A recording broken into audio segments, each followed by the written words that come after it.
নমস্কার বন্ধুরা, চেটেপুটে চ্যানেলে আপনাদের সবাইকে স্বাগত। আজকে আমি আপনাদেরকে উচ্ছে কুমড়ো দিয়ে একটা বটি চচ্চড়ি সেটা বানিয়ে দেখাচ্ছি। এটা অত্যন্ত সুস্বাদু একটা রেসিপি। আমি যেভাবে বানাচ্ছি সেভাবে আপনারা একদিন বাড়িতে অন্তত বানাবেন। গরম ভাতের সঙ্গে সত্যি জমে যাবে, দেখবেন খুব ভালো হয় এটা খেতে, স্বাদে এর কোনো তুলনা হয় না। আমি আশা করব আপনারা অবশ্যই বাড়িতে এটা বানাবেন, আর আপনাদের কেমন লাগলো আমাকে কমেন্টে কিন্তু জানাবেন। এটা বানাতে আমার কি কি লাগছে সেটা আমি আপনাদেরকে প্রথমে বলে দিচ্ছি। এই উচ্ছে কুমড়োর বটি চচ্চড়ি বানাবার জন্য আমি এখানে একটা বড় সাইজের উচ্ছে নিয়েছি। উচ্ছেটাকে আমি একটু লম্বা করে কেটে নিয়েছি। খুব সামান্য একটু কুমড়ো রয়েছে, কুমড়োটাকেও আমি এরকম লম্বা লম্বা করে কেটে নিয়েছি, মানে একটা কুমড়োর এক ফালি আমি নিয়েছি। একটা মিডিয়াম সাইজের আলু নিয়েছি, সবই আমি একই সাইজের লম্বা করে কেটে নিয়েছি। কিছু কড়াইশুঁটি রয়েছে, এখানে রয়েছে 1.5 টেবিল চামচ পোস্তদানা, আর এখানে 2 টেবিল চামচ মটর ডাল বাটা রয়েছে। একটা কাঁচা লঙ্কা দিয়ে আমি বেটে রেখেছি, আর সামান্য একটু নুন মিশিয়ে আমি রেখেছি। ব্যাস, এই উপকরণই আমার এই উচ্ছে কুমড়োর বটি চচ্চড়ি হয়ে যাবে। তাহলে চলুন এবার আমি রান্নাটা শুরু করছি। দেখুন, আমি হিটে একটা কড়াই বসিয়ে দিয়েছি। আমি 1.5 টেবিল চামচ রিফাইন্ড অয়েল এখানে গরম করেছি। প্রথমে আমি ছোট ছোট করে একটু বড়াগুলো ভেজে নিচ্ছি।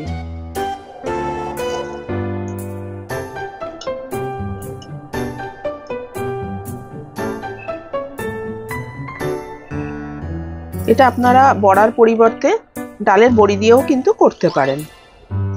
বড়াগুলোর একটা পাশ ভাজা হলে আমি উল্টে দেব।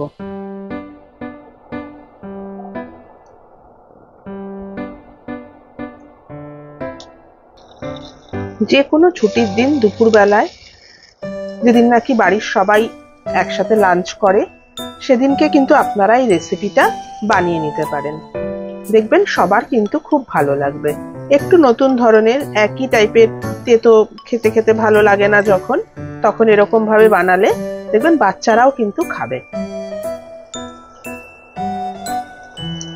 দেখুন, বড়াটা আমার ভাজা হয়ে গেছে।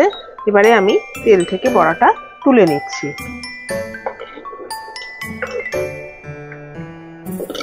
একটু লালচে করেই ভাজতে হবে বড়াটা, একটু কড়া করে ভাজলে গন্ধটা খুব সুন্দর হয়। এবারে যে তেলটা আছে সেই তেলটার মধ্যে আমি ফোড়নটা দিয়ে দিচ্ছি। আমি দিচ্ছি প্রথমে অর্ধেকটা শুকনো লঙ্কা, 1/2 টিস্পুন মতো দিচ্ছি আমি 5 ফোড়ন,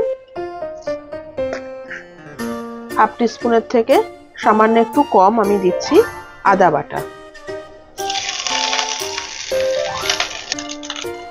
ফোড়নটা হয়ে গেছে আমার। এবারে আমি উচ্ছেটা, আলু আর কুমড়োটা একসাথে পরপর করে দিয়ে দিচ্ছি।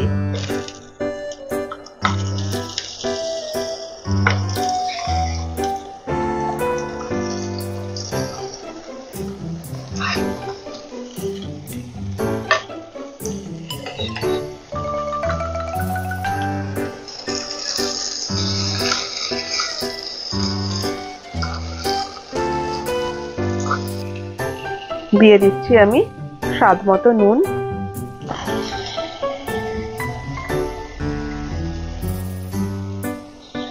সামান্য একটু দিচ্ছি আমি হলুদ গুঁড়ো,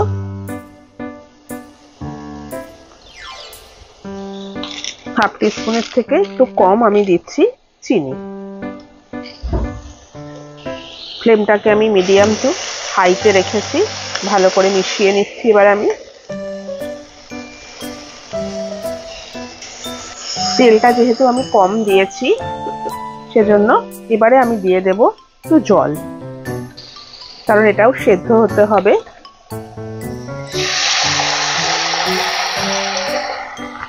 মোটামুটি 1/2 কাপ মতো জল আমি দিয়ে দিলাম। জলটাও শুকিয়ে যাবে আর এগুলোও দেখবেন সেদ্ধ হয়ে যাবে। ফ্লেমটাকে আমি লো টু মিডিয়াম করে দিচ্ছি। এবার আমি কিছুক্ষণের জন্য ঢাকা দিয়ে দিচ্ছি। কিছুক্ষণ বাদে আমি আপনাদের দেখাচ্ছি।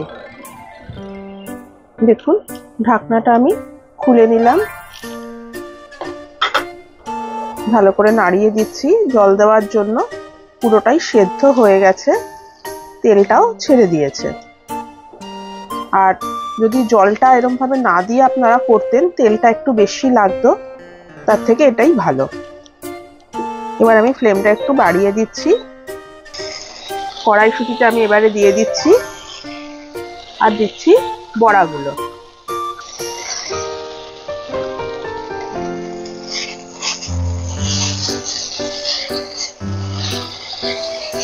গরম ভাতের প্রথম পাতে এরকম একটা তেতো রেসিপি থাকলে সত্যিই দেখবেন খাওয়াটা কিন্তু একদম জমে যাবে।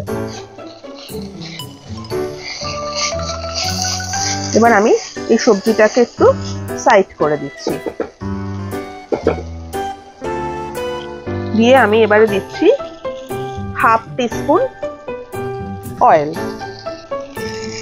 ঠিক মাঝখানটায় আমি দিয়ে দিলাম। এবারে আমি পোস্তটা দিয়ে দিচ্ছি।